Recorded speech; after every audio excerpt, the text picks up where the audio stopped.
سناتے رہو زمانے کو، یہ بات دل میں اتر جائے گی کبھی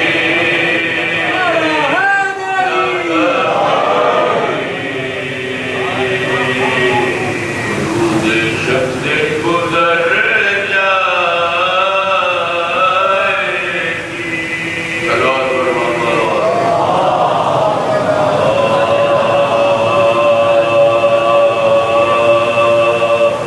لاش پہ جب حسین کی آئی زینب، لاش پہ جب حسین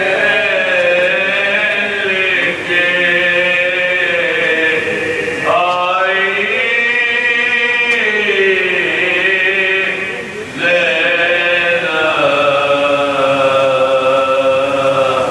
آفت کے سخن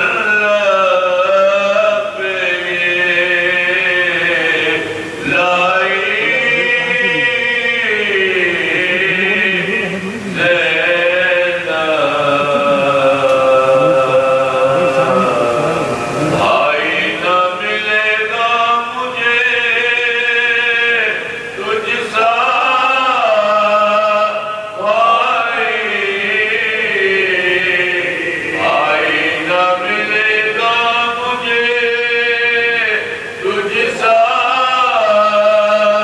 بھائی، ڈھونڈے گی اگر ساری خدائی زینب،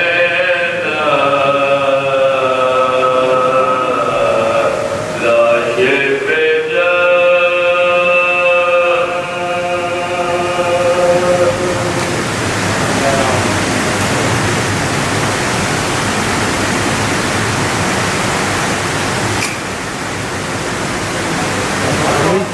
اس پر ایک سین لگا ہوا ہے ماسٹر کا، یہ سولو والی ہے، اس میں چلے گا ابھی تو بولنا بند ہو گیا نا۔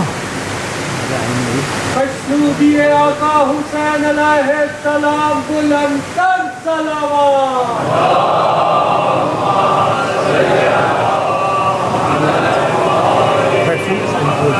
چینل بھی نہیں آ رہا کہ اب دیکھیں نہیں آ رہی ہے آپ کے پاس آ رہی ہے؟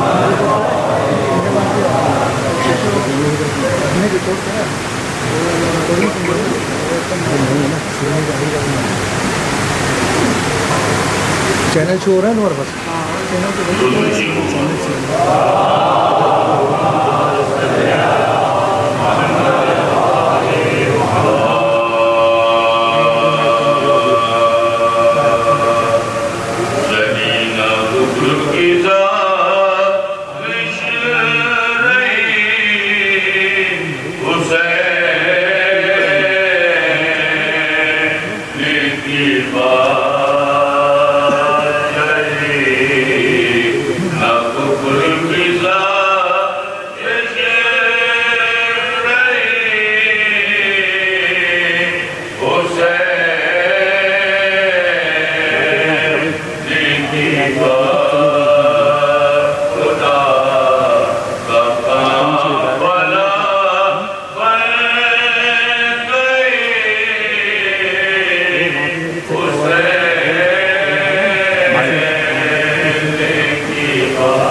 Hum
کسی کا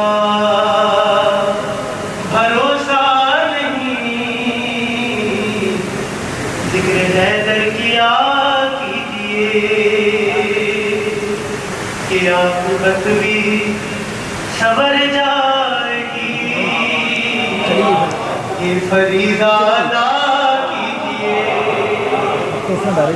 اور لاکھ سجدے کیے جائیے، پھر بھی بخشش نہ ہو پائے گی، لاکھ سجدے کیے جائیے، پھر بھی بخشش نہ ہو پائے گی،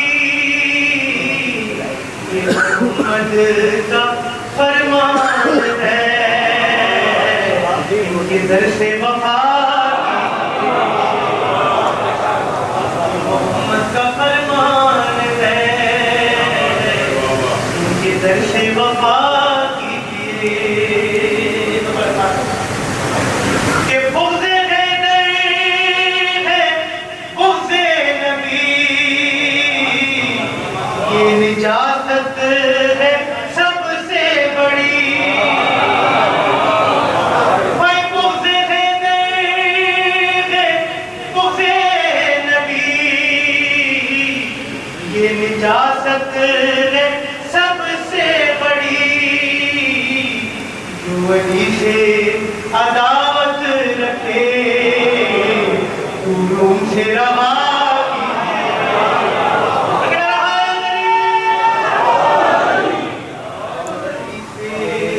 عداوت رکھے روم سے رہا کیجئے، اور در پہ آ کے یہ شبیر کے ایک راہب نے کی التجا، در پہ آ کے یہ شبیر کے ایک راہب نے کی التجا، میں سوالی ہوں شاہ قمر، مجھ کو بیٹے عطا کیجئے، میں سوالی ہوں شاہ قمر، مجھ کو بیٹے عطا کیجئے، یہ دیکھیے گا بات، میں سوالی ہوں شاہ قمر، مجھ کو بیٹے عطا کیجئے، اور دو فریقین میں ایک ہی حق پہ ہوتا ہے اے دوستوں، دو فریقین میں ایک ہی حق پہ ہوتا ہے اے دوستوں، اور جنگ جمل میں مگر حق پہ تھا فیصلہ کیجئے،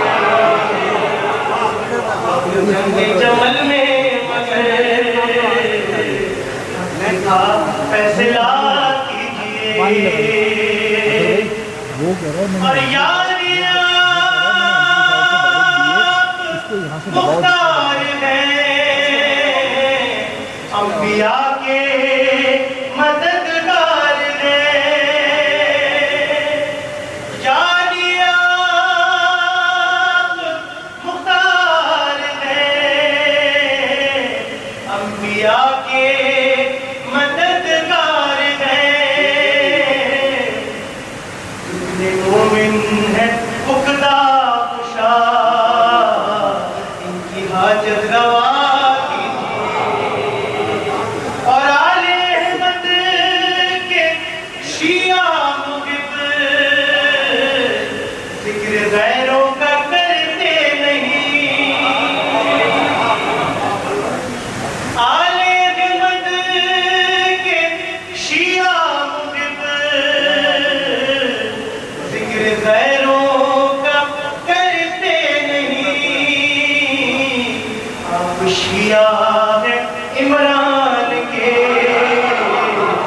وقت ہی پڑھا کیجئے خوشیاں ہیں عمران کے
ہر ایک موڑ پہ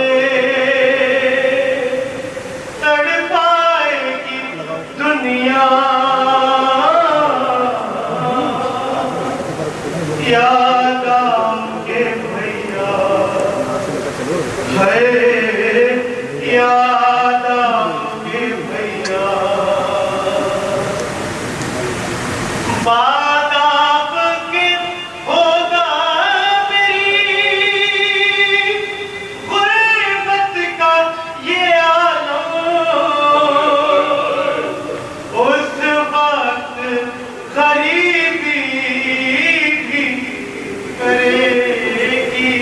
میرا ماتم ارے سادات کو جب راہ میں دے گا کوئی صدقہ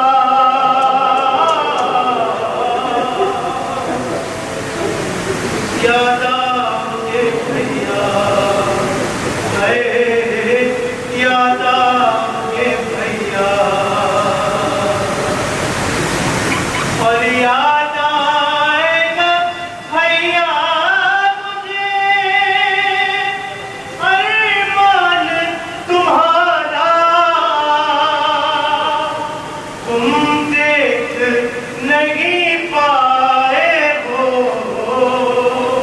اکبر کا جو صحرا ارے دعوت کوئی شادی کی مدینے میں جو دے گا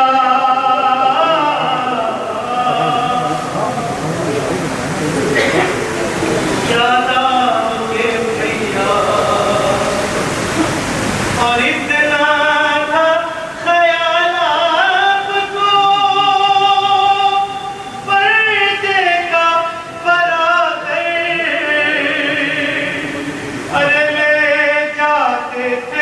تم را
محمد بلند سلامات.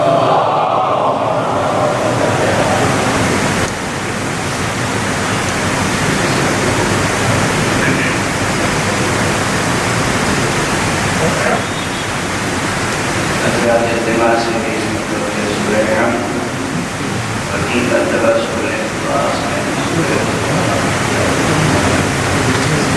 محفوظ سید علی متقی جعفری اور تمام مومنین مومنین تمام ذاکرین ذاکرات اور ملت اسلامیہ ملت جعفریہ کے تمام شہداء اور تمام مومنین کی روحوں کو عیسیٰ کرو.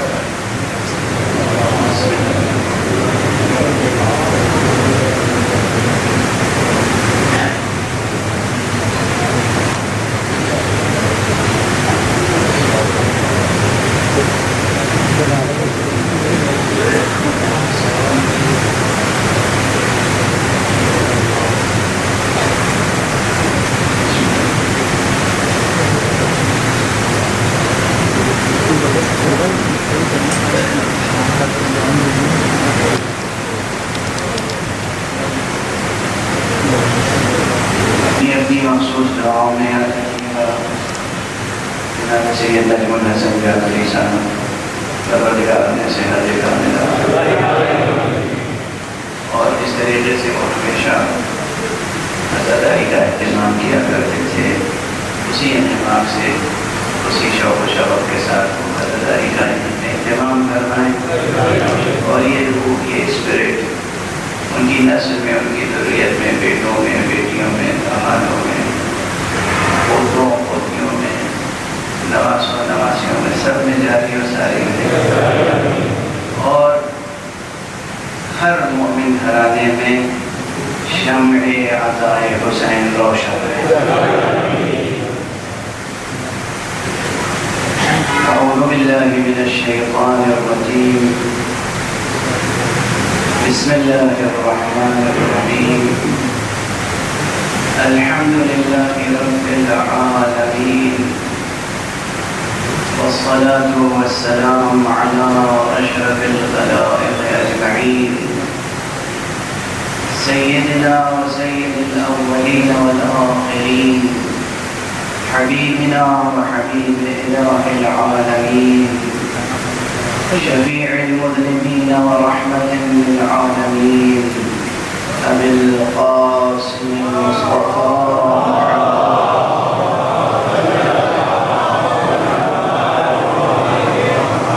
وعلى أهل بيت الطيبين الطاهرين الهداة المهديين المعصومين المظلومين واللعنة الدائمة على أعداء الحق والدين.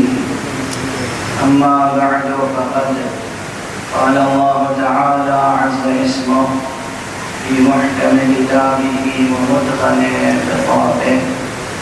بسم الله الرحمن الرحيم. والفجر وليال عشر والشفع والوتر والليل إذا يسر هل في ذلك قسم الذي حجر. صدق الله العلي العظيم.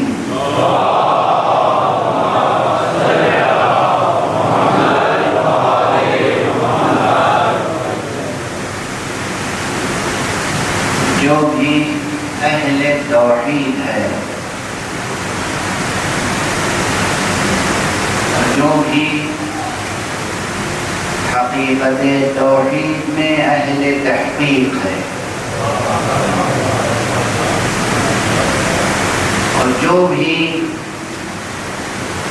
میخانہ توحید میں صاحب ذوق ہے،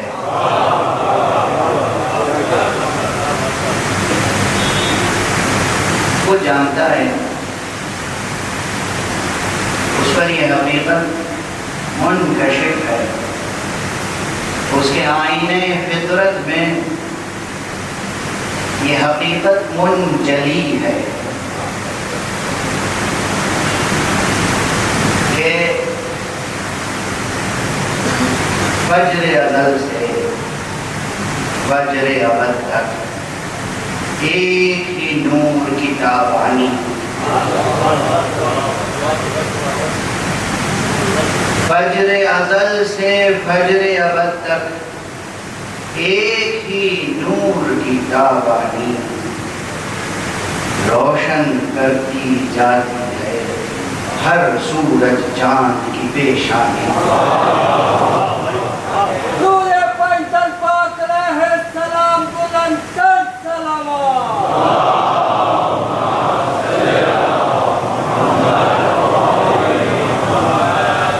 کس قدر توجہ طلب ہے یہ بات، اور کس قدر وجد آفری ہے یہ حقیقت اس مقام سخن پر کہ وہ جو نور السماوات والارض ہے وہ فجر کی قسم کھا رہا ہے۔ ایک موقع یہ ہوتا ہے کہ کوئی ادیب، کوئی شاعر، کوئی خطیب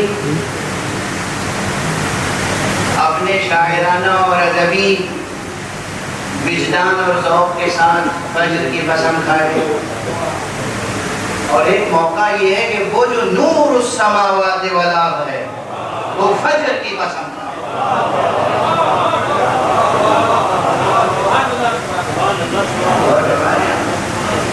ویسے مقام سخن کا تو درک کیجیے،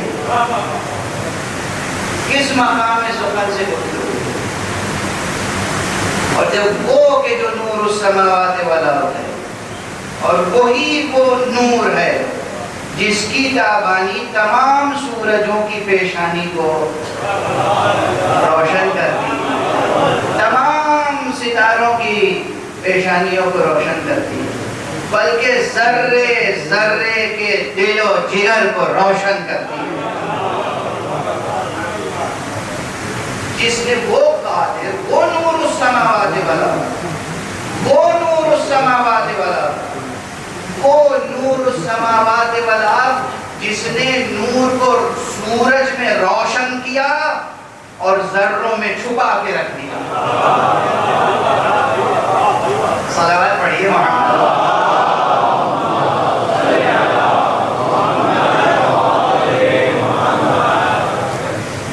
سورج کے چہرے پر نور روشن ہے، آشکارا ہے، لیکن ذرے ذرے میں بھی نور پوشیدہ ہے۔ اب یہ حقیقت سمجھانے کے لیے اس دور میں تو کسی تفصیل کی ضرورت بھی نہیں ہے، سائنس کا دور ہے، ایٹمی سائنس کا دور ہے، کسی بھی ذرے کا جگر چاک کیجئے تو روشنی پھوٹتی ہے۔ اس نے سورجوں میں روشنی کو آشکارا رکھا، ذرے ذرے میں روشنی کو چھپا کے رکھا، اور قلب بشر کو ایسا بنایا کہ اگر وہ تربیت پا جائے، اگر وہ بادئ توحید سے سرشار ہو جائے تو جب چاہے نور آشکارا کرے، جب چاہے غیب میں تب نور کو چھپا دے۔ یہ قلب بشر میں کیفیت، یہ قلب انسانی کی کیفیت، یہ قلب بھی کس نے بنایا؟ جس نے اس سورج کو بنایا ہے اور جس نے ان ذروں کو بنایا ہے اسی نے اس دل کو بنایا۔ اس لیے اس دل کی بہت قدر و قیمت ہے۔ جوانان عزیز، بزرگان محترم، میری مائیں بہنیں سن رہی ہیں، اپنی آغوش میں تربیت پانے والے بچوں کے دل پر نظر رہے۔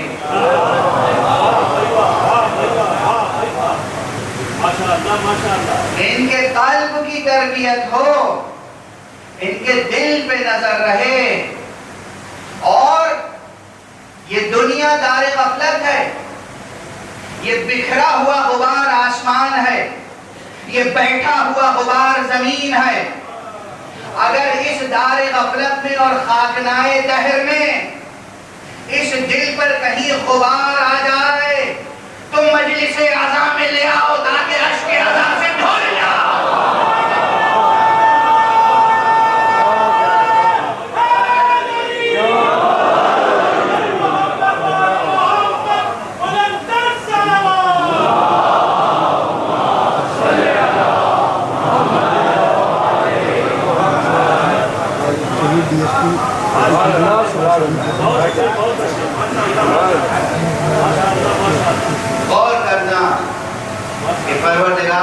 دل تو عطا کیا ہے، یہ آنکھیں کس لیے عطا کی ہیں؟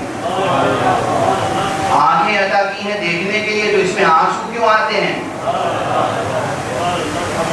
اور کرنا، آنسو آتے ہیں تو اس کی کوئی حکمت ہوگی، اور آنکھوں کا تعلق دل سے ہے، تو یہ آنکھیں، یہ آنسو بیکار نہ جائیں، ان کا کام یہ ہے کہ آئینہ دل پر جلا کرتے رہے۔ لیکن ہر آنسو آئینہ قلب بشر کو مصفا نہیں بنا سکتا، وہی آنسو دل کی تجلی کا سر و سامان کرتا ہے، جو آنسو عشق خدا کے ساتھ غم محمد و آل محمد میں رہا۔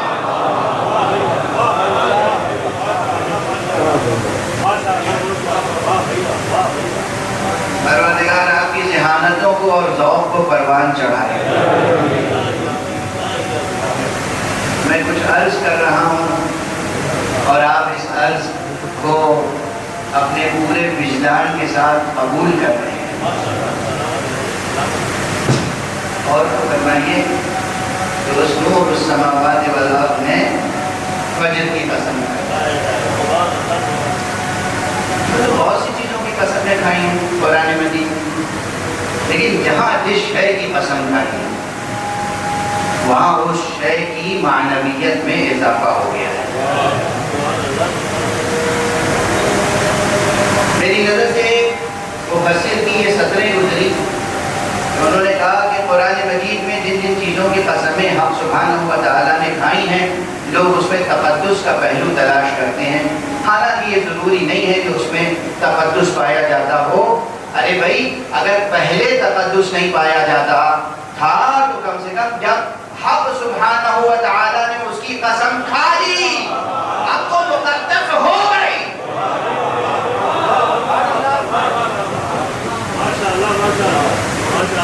اسی سورہ فجر کی تفسیر میں خامہ فرسائی کی گئی ہے،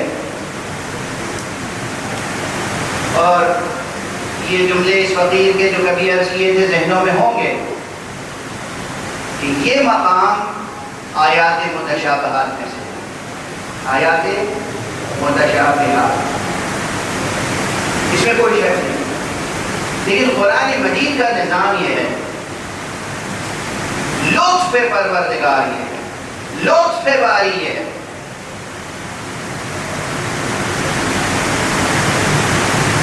دیکھیے، انشاءاللہ آپ میں سے ہر ایک کو سچی محبت کا تجربہ ہوگا، اور اگر مجازی محبت کا تجربہ نہ ہوا ہو تو کم سے کم آپ اس مکتب فکر سے تعلق رکھتے ہیں، آپ اس مدرسے سے تعلق رکھتے ہیں کہ آپ کو تو عشق حقیقی کا تجربہ ہوگا۔ یہ مدرسہ عشق ہی تو ہے جہاں بیٹھے ہیں، یہ جسے آپ مدرسہ اعضاء کہتے ہیں، یہ جسے آپ مکتب ولا کہتے ہیں، یہ مدرسہ عشق ہے، مدرسہ عشق حقیقی۔ اگر عشق کا تجربہ ہو تو عاشق اور معشوق کے درمیان عجیب منزل پر آپ کے ذہن و ذوق کو لانا چاہ رہا ہوں۔ عاشق اور معشوق کے درمیان مقام سخن میں کچھ کیفیتیں ہوتی ہیں۔ کبھی یہ ہوتا ہے کہ عشق کی تابانی دکھائی جائے، معشوق عاشق کے قلب و نگاہ پر تجلی کرے، اور کبھی یہ بھی تقاضائے عشق ہوتا ہے کہ تجلی کو پردوں میں چھپا دیا جائے۔ جہاں اللہ سبحانہ و تعالیٰ نے بے نقاب کیا ہے امر الہی کو، وہ محکمات ہیں، جہاں کچھ حجاب ڈال دیا ہے وہ متشابہات ہیں۔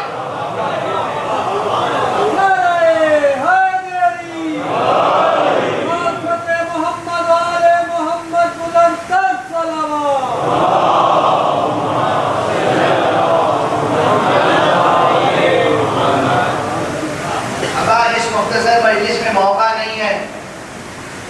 لطیف نقطے کی مزید وضاحت کی جائے کہ کبھی عشق کی تجلی آشکارا ہوتی ہے اور کبھی حجابات کی ضرورت ہوتی ہے. بس جہاں کلام میں حجاب ہے وہ متشابہات ہیں، اور جہاں حجاب نہیں ہے وہ مقام محکمات میں سے ہے. متشابہات اور محکمات میں رشتہ یہ ہے، اگر واقعاً عاشق ہے تو وہ سمجھتا ہے کہ معشوق نے جہاں حجاب ڈالا ہے اس حجاب کو اس تجلی سے برطرف کیا جا سکتا ہے جو آشکارا ہے. اسی چیز کو سادہ طور پر مفسرین یوں لکھ کے چلے جاتے ہیں کہ متشابہات کو محکمات کی روشنی میں سمجھنے کی کوشش کرنی چاہیے. لیکن پھر اپنی اپنی کوششیں، اپنی سی کوششیں، پھر جس کا جتنا مرتبہ عشق ہے، جتنا حظ و حصہ، جتنا سہم اس کو نصیب ہوا ہے محبت کا یا توجہ کا یا التفات کا یا غفلت کا، اس اعتبار سے ہی تو وہ سمجھ سکتا ہے بات. اسی لیے عرض کیا کہ محکمات اپنی جگہ محکم ہیں، لیکن متشابہات میں مقام تفسیر میں امکانات کا دروازہ کھلا ہوا ہے. مثلا وجل جو قسم کھائی گئی یہ اس لیے کھائی گئی، اور اس کے بعد وَاللَّيَالٍ عَشْرٍ، اور 10 راتوں کی قسم، فجر کی قسم، 10 راتوں کی قسم، وَالشَّفْعِ وَالْوَتْرِ، اور 2 عظیم الشان حقیقتوں کی قسم، اور 1 عظیم القدر یگانہ حقیقت کی قسم. وَاللَّيْلِ إِذَا يَسْرِ، اور اس عظیم رات کی قسم جو ڈھل جائے. الفی ذالک قسم الذی حجر، کیا جو لوگ عقل رکھتے ہیں ان کے لیے ان قسموں میں کوئی دلالت ہے، کوئی شاہد ہے، کوئی معنویت ہے یا نہیں ہے؟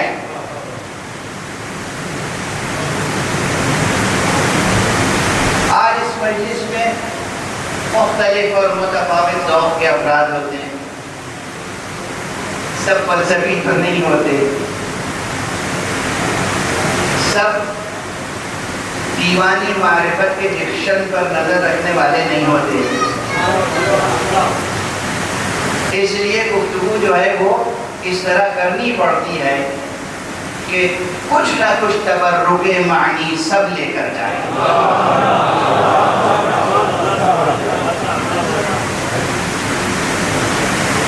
تو گفتگو کو پھر مربوط کر دوں براہ راست کہ میں نے آج اس مجلس کے لیے سورہ فجر کے ان ابتدائی آیات کو کیوں عنوان قرار دیا. کسی اور کا نہیں، کسی رازی کا نہیں، کسی غزالی کا نہیں، کسی کلینی کا نہیں، کسی صدوق امی کا نہیں، یہ قول حضرت صادق آل محمد علیہ السلام.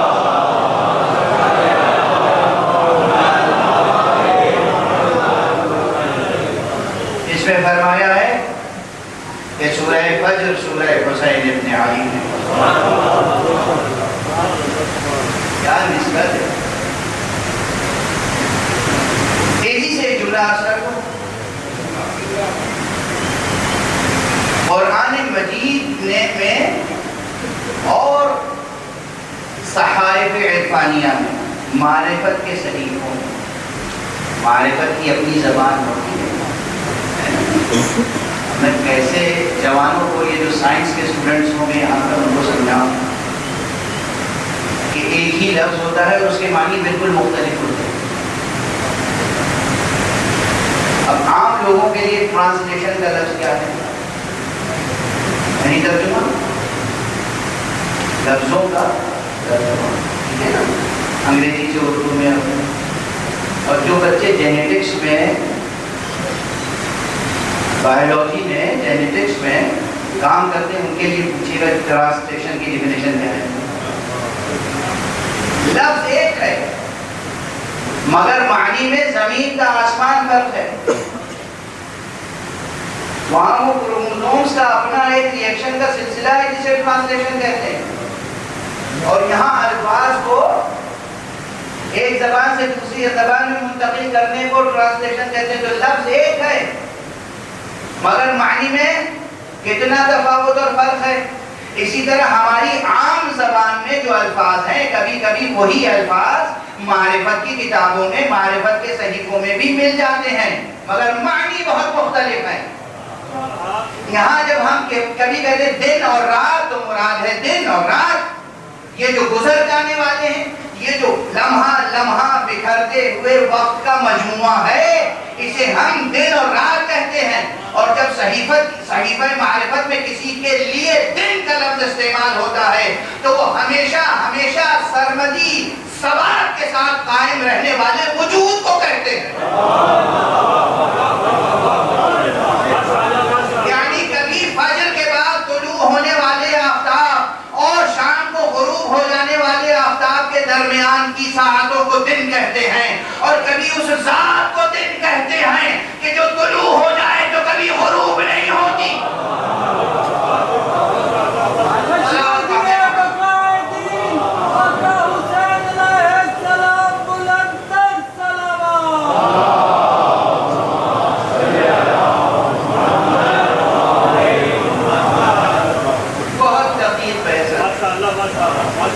ارادہ نہیں تھا لیکن بے اختیار بہت دقیق ہے.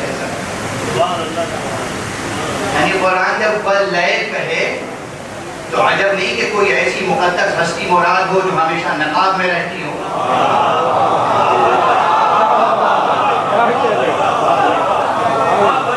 اور جب قرآن کبھی الیوم کہے تو عجب نہیں کہ وہ حقیقت مراد ہو کہ جس کے زیر نگی تمام زمانی حقیقتیں ہوتی ہیں. اور دن اور راتیں الگ ہیں. یعنی کبھی کبھی یہ سانس لیتے ہوئے زندہ بشر کو بھی یوم سے تعبیر کیا جاتا ہے. پڑھیے گا صحیفہ معرفت پڑھیے, بزرگان معرفت کی کتابیں پڑھیے گا. کبھی کبھی اچھا اسے قریب کر دو, مثال دے کر, مگر مثال بھی ادبی ہوتی ہے. اس کے ادب جوڑ کے عرض کر رہا ہوں, دہائی دیتا رہتا ہوں ادب کی. ادبی ذوق کو پروان چڑھائیے. یعنی یہ جو الفاظ استعمال ہوتے ہیں نا, ایک تو اپنی زندگی کا ادب ہو. معصوم نے فرمایا ہے, حضرت امام جعفر صادق علیہ السلام,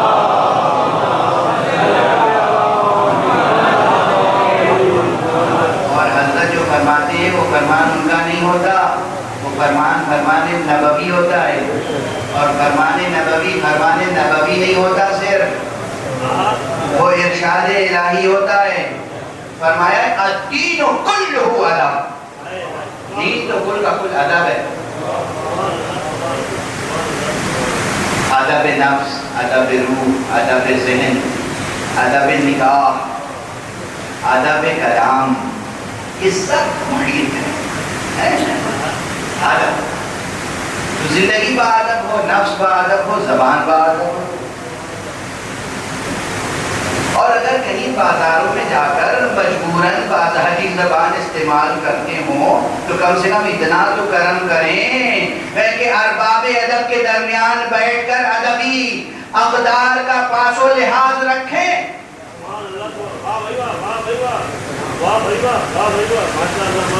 یہاں ان مجلسوں میں, ان محفلوں میں, یہاں تو ادب کا معیار برقرار رہے. تو ایک ادبی مثال دیتے ہیں, یاد آ گیا ایک جملہ تو عرض کروں کہ کوئی کہے گا صاحب آپ ادب کی بات کیا کرتے ہیں, ہم تو مزدور ہیں, ہمارا ادب سے کیا تعلق. آپ معلوم ہے دنیا میں کتنے مزدور دنیا کے بڑے ادیب اور شاعر ہوئے. انہی لاہور کی گلیوں میں ایک شخص مزدوری کیا کرتا تھا، اینٹیں ڈھوتا تھا اپنے کاندھوں پر، اینٹ اور گاروں سے دیواریں بناتا تھا، مگر اتنا بڑا شاعر ہوا جسے احسان دانش کہتے ہیں۔ مثال آ گئی بچوں کی تربیت کے لیے اثر ہے۔ ضروری نہیں کہ ادیب اور شاعر یا ادبی ذوق رکھنے کے لیے آپ کو اردو میں، انگریزی میں، عربی میں، فارسی میں پی ایچ ڈی کرنی ہو۔ زبان کا لحاظ رکھیے، کچھ آپ لحاظ رکھیے، کچھ بھی آپ لحاظ رکھیے، ایک ذرا سا آپ توجہ کے ساتھ لحاظ رکھیے گا نا تو دست قدرت خود آپ کے دل و دماغ کی تربیت فرمائے گا۔ توجہ ہے، جو مثال دے رہا تھا وہ یہ کہ کبھی کبھی ہمارے درمیان سے کبھی کوئی شبد اٹھ جاتا ہے۔ عموماً تو اعتراف تبھی ہوتا ہے نا جب تک جیتا رہتا ہے، خدمتوں کا اعتراف کم ہوتا ہے، جب کوئی اٹھ جاتا ہے تو پھر خدمتوں کا اعتراف ہوتا ہے۔ جو کوئی ادیب ہے، شاعر ہے، فلسفی ہے، ایجوکیشنسٹ ہے، کوئی سائنٹسٹ ہے، جب چلا جاتا ہے تو آپ کیا کہتے ہیں؟ یہ ایک شخصیت نہیں تھی، یہ ایک عہد کا نام تھا۔ بہت عام جملہ ہے، بہت عام جملہ ہے نا کہ یہ ایک شخصیت نہیں تھی بھائی، یہ ایک عہد کا نام تھا۔ اگر آپ کا ذہن یہاں تک پہنچ گیا کہ کبھی کبھی کوئی ایک شخصیت ایک عہد ہو سکتی ہے،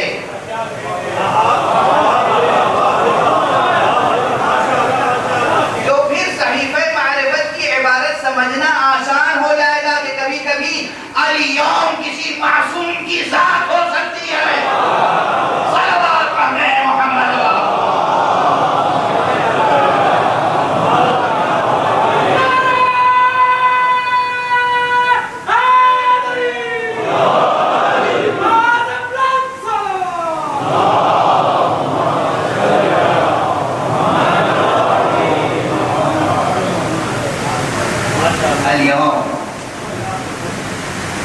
اليوم ذات بنے جو علی کہلاتا ہے، گزرتے ہوئے دل میں ڈھل جائے تو روز غدیر بن جاتا ہے۔ صلوات پڑھ دیجئے محمد۔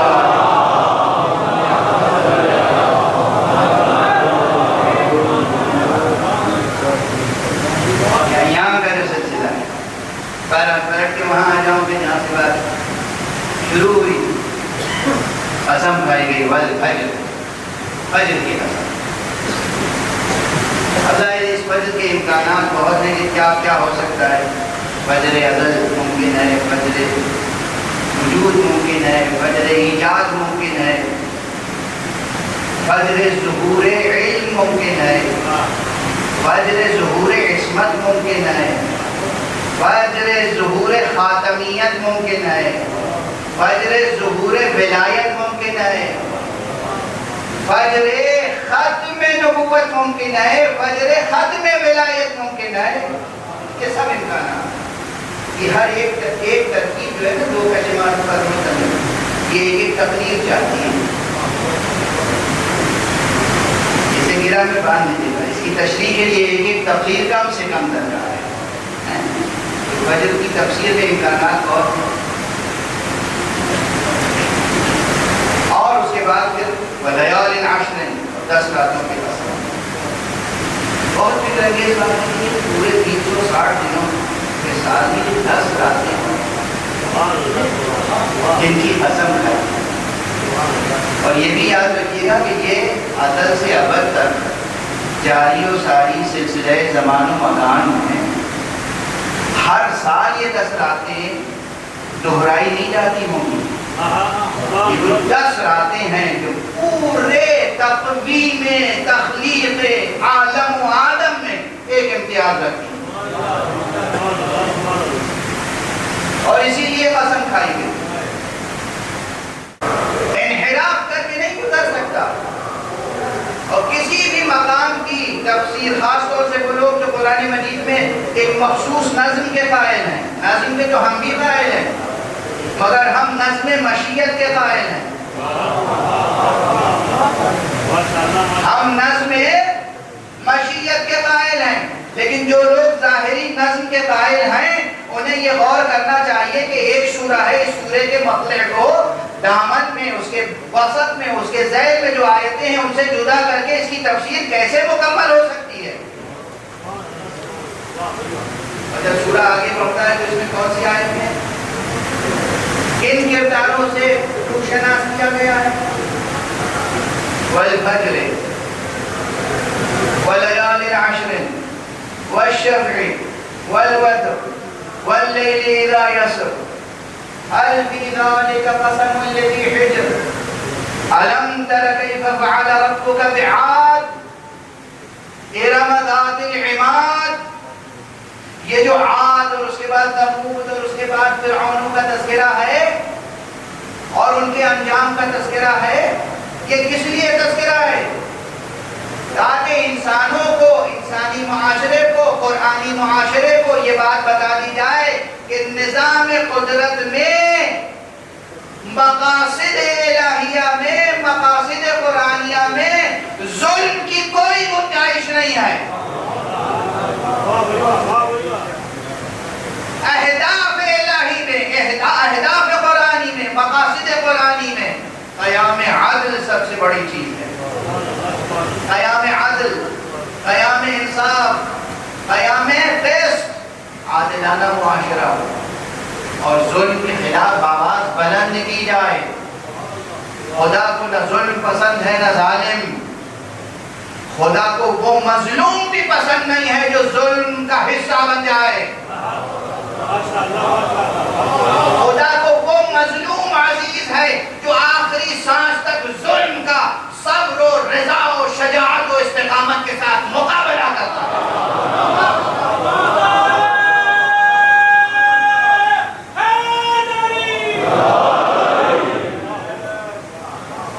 ایک اور بلندر صلوات.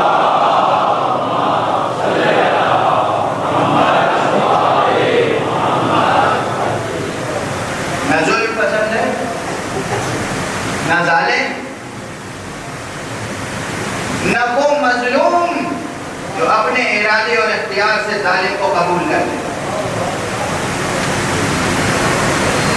وہ مظلوم عزیز ہے اور وہ مظلوم مستحق نصرت الہی ہوتا ہے کہ جو آخری سانس تک ظالم کا مد مقابل بنا، اور وہ بھی بخاطر خدا نہ کہ بخاطر نفس.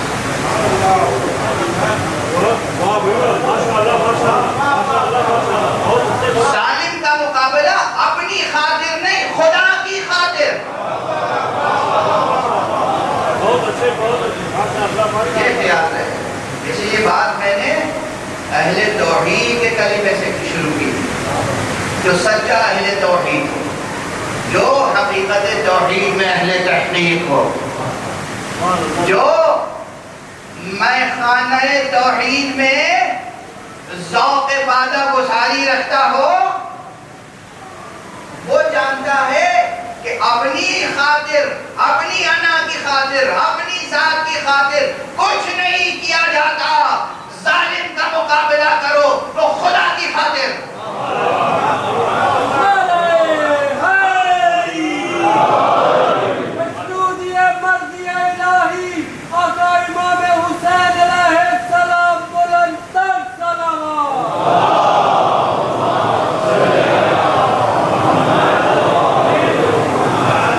اور یہی سبب ہے، بس تیزی سے اب مثال دے کر گزر جاؤں، آپ کا ذوق میلہ تو یوں ہی جوش پر رہتا ہے. دو بہت بڑے نام ہیں پوری تاریخ بشریت میں جنہوں نے جب بھی تلوار اٹھائی تو خدا کی خاطر. تلوار نیام سے نکالی تو خدا کی خاطر، تلوار نیام میں رکھی تو خدا کی خاطر.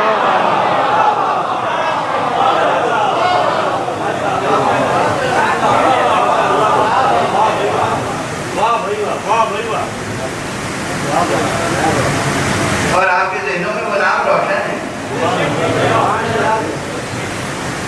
یہ وہ نام ہے،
ناموں میں کہ تاریخ کی تاریکی میں ہر ٹھوکر کھانے والا یا علی کہہ لے تو ہدایت کا راستہ کھل جائے۔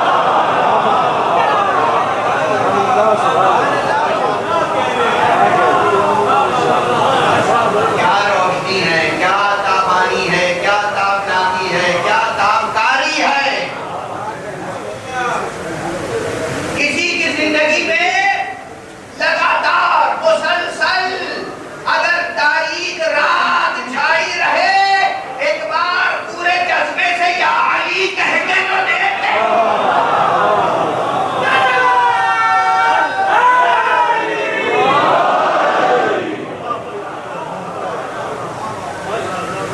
زندگی کی تاریک راتوں میں یا علی کہہ کے دیکھو کیسے پھر فجر نمودار ہوتی ہے۔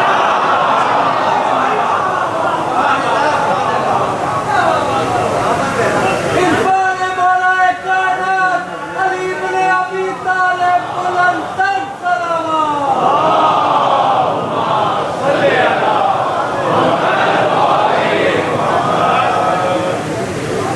میں نے عرض کیا تھا کہ یہ وہ نام جو روشن نام ہے، نام نہ لو صفتیں بیان کرو تو آپ کے ذہن میں وہی نام آتا ہے۔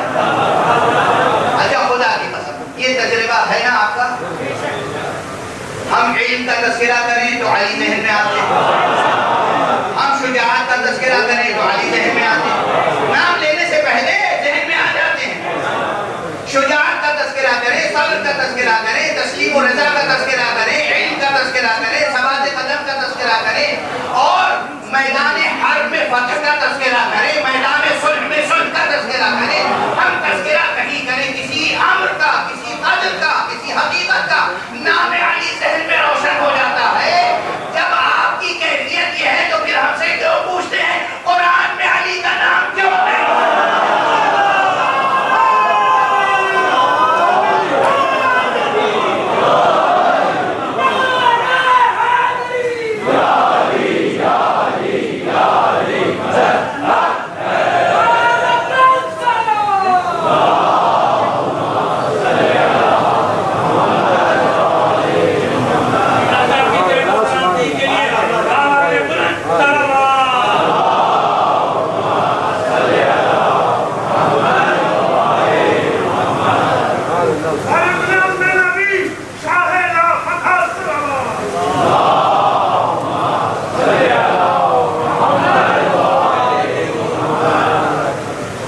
دو ناموں کی تابانی بے نظیر ہے۔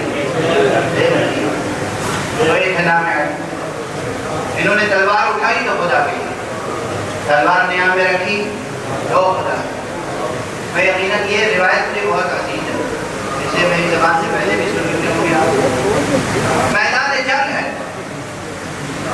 علی ابن ابی طالب علیہ الصلاۃ والسلام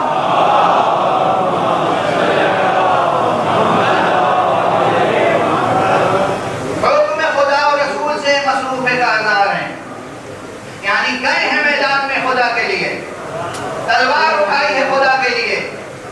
سامنے ایک شخص آ گیا، ابو طالب کے بیٹے، ہم نے سنا ہے کہ تم سے کوئی کچھ سوال کرے تو ہمیشہ سوال کا جواب مثبت دیتے ہو، عطا کرتے ہو، کچھ مانگے تو دیتے ضرور ہو، میں بھی سوال لے کے آیا ہوں۔ ہاں ہاں سوال کر، میدان جنگ ہے۔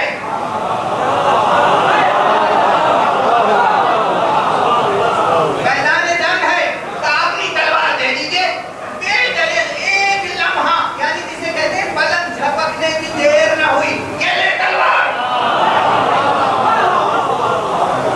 دوسرے تلوار سے کاٹتے ہیں علی اپنی ہوا سے، وہ ضرب لگا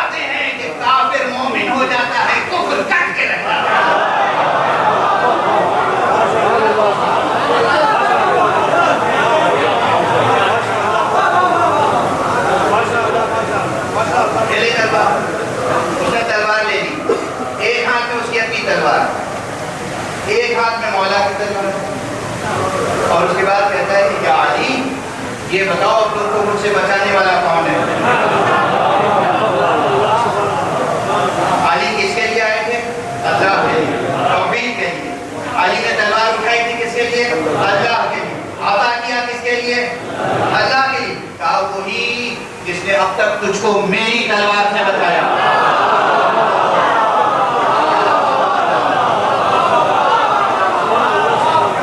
ایک صلوات پڑھ دیجیے.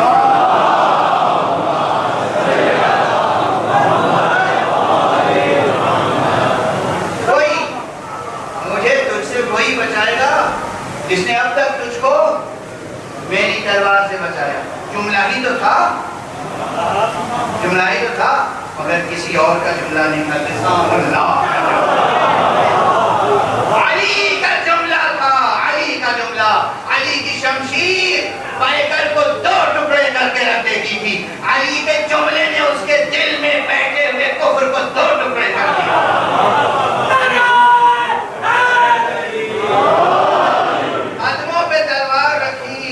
اپنی تلوار بھی رکھی, مولا کی تلوار ہی. اشہد ان لا الہ الا اللہ واشہد ان محمد رسول اللہ. صلوات پڑھتے ہیں.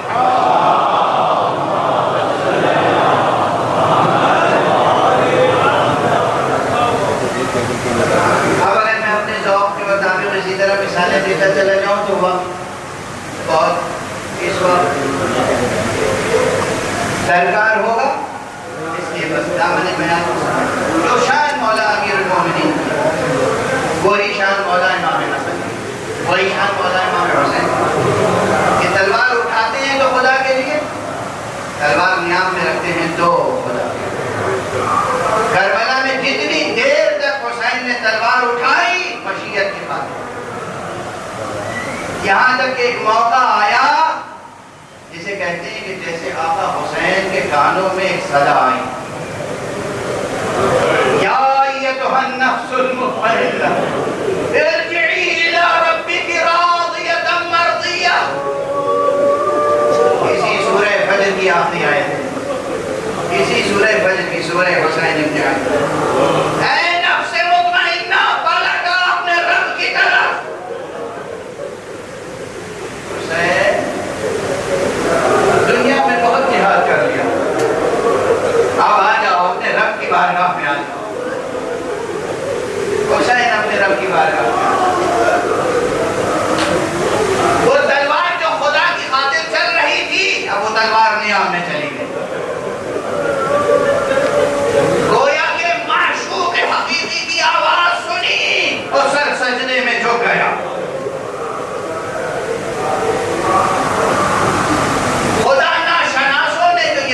دیکھا کیا ہوا. ابھی تک تو حسین جنگ کر رہے تھے, جہاد کر رہے تھے, تلوار چلا رہے تھے. یہ حسین سجدہ کر رہے ہیں, حسین سر نہڑائے ہوئے ہیں, بھاگی ہوئی فوج پلٹ آئی. منظر میدان کا بدل گیا. تیزی سے کچھ جملے عرض کروں گا بس. تحقیق کیجیے گا, تاریخ کی کتابیں پڑھیے, تذکرے پڑھیے, روایتیں پڑھیے, خوب تحقیق کی. بلا تحقیق کلام نہ کی. تحقیق میں خلاصہ خوشردار کر رہا ہوں. آقا حسین صبح عاشور سے لے کر عصر عاشور تک خدا کی خاطر شمشیر چلاتے ہیں. حسین تنہا نہیں بلکہ آقا حسین کے ساتھ ساتھ ایک مختصر سی فوج تھی, مگر کیا قیامت کی فوج تھی. ان میں سے ہر فرد اپنی جگہ ایک لشکر تھا, چاہے وہ اصحاب میں سے ہوں اور چاہے اہل بیت میں سے. اور اہل بیت میں سے کون تھا؟ جتنے تھے وہ خانوادہ ابو طالب سے تھا کوئی, اور کوئی خانوادہ رسالت سے.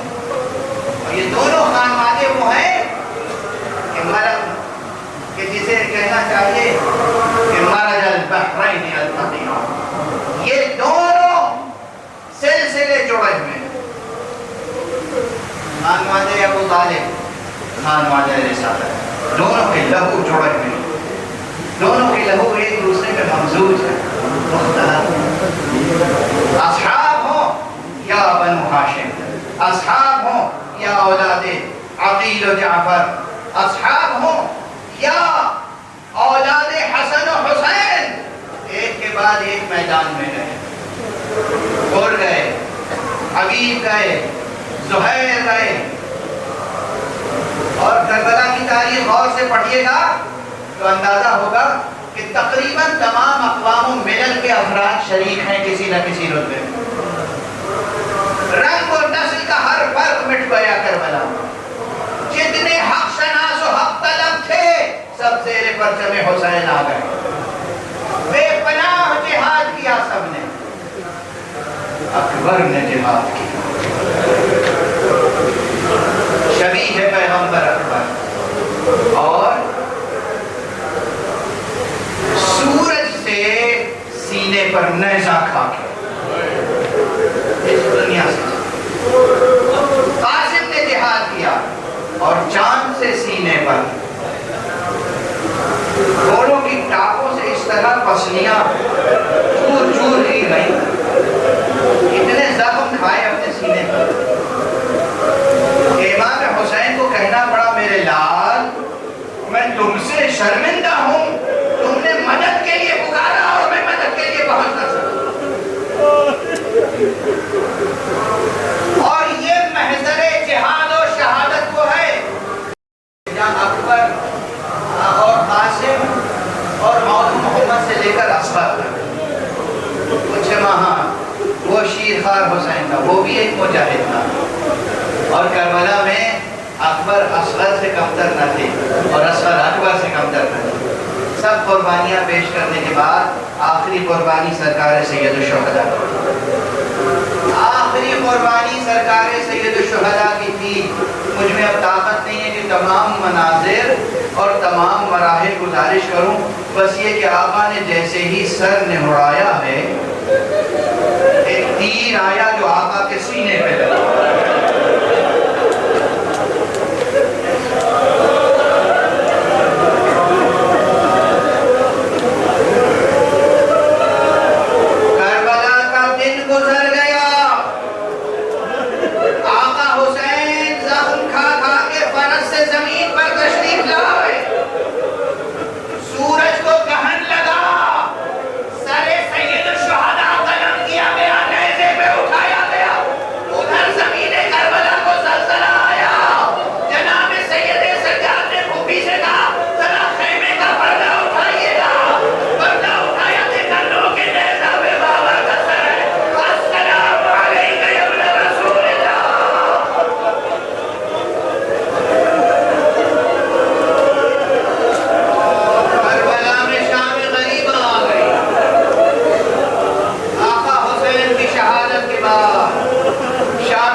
بچوں کو تلاش کر رہی ہے.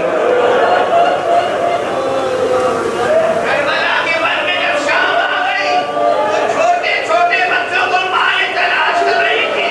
اور کتنے بچے تھے پیاسے جو گرم ریت کو ہٹا کے اپنا سینہ انہوں نے زمین پہ رکھا. اور ذرا سی ٹھنڈک جو محسوس ہوئی احساس ہوئے کہ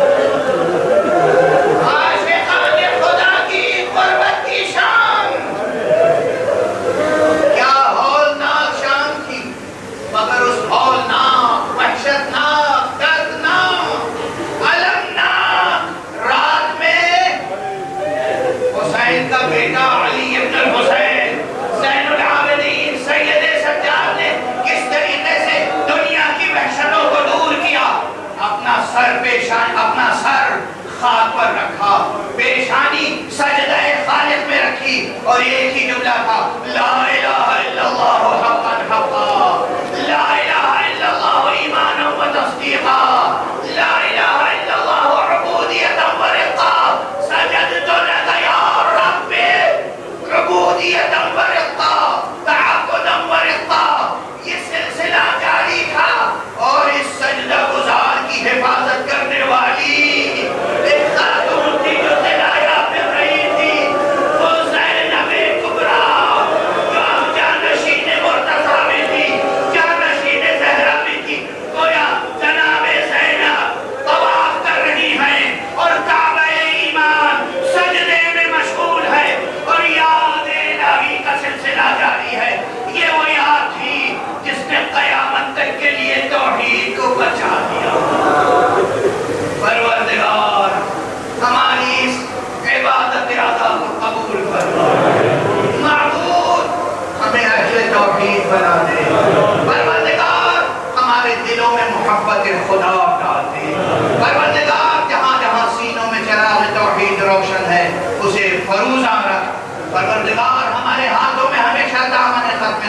رہے. معبود ہماری وابستگی ہمیشہ حسین سے رہے، ہمیں حسین سے رہے، رضائے حسین سے رہے.